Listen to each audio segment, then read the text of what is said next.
Elementary intermediate drawing grade परीक्षेसाठी memory drawing म्हणजे स्मरणचित्र कशा स्वरूपाचे याची सराव करायचा आहे। स्मरणचित्र म्हणजे नक्की काय, ते एखादी वस्तू किंवा दृश्य काही वेळासाठी पाहून नंतर ते न पाहता आठवून काढणे। परीक्षेतील महत्त्व काय आहे, तर एलिमेंटरी परीक्षेमध्ये स्मरणचित्रकला एक महत्त्वाचा भाग आहे। येथे तुमची निरीक्षण क्षमता आणि स्मृती तपासली जाते। यामध्ये तुम्हाला काही टिप्स देत आहोत आम्ही अभ्यासाच्या। एखादी वस्तू किंवा दृश्य बारकाईने पहा, त्यातील आकार, रंग, रचना आणि तपशील लक्षात ठेवा। नियम, प्रमाण आणि गुणोत्तरावर लक्ष द्या।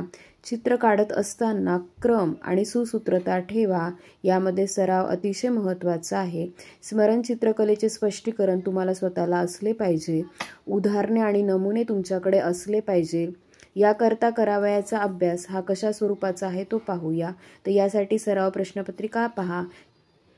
अजून यात आपण कुठली माहिती घेऊ शकतो, तर एखादे घर, झाड, माणूस किंवा इतर कोणतीही वस्तू काही वेळासाठी पाहून ती न पाहता काढू शकतात तुम्ही।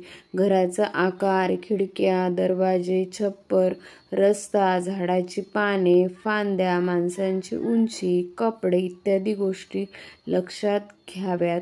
त्याच पद्धतीने सुरुवातीला सोप्या वस्तू आणि दृश्यांपासून सुरुवात करा। चित्र काढताना घाई करू नका। तुमच्या आवडीच्या वस्तू आणि दृश्यांचा सराव करा।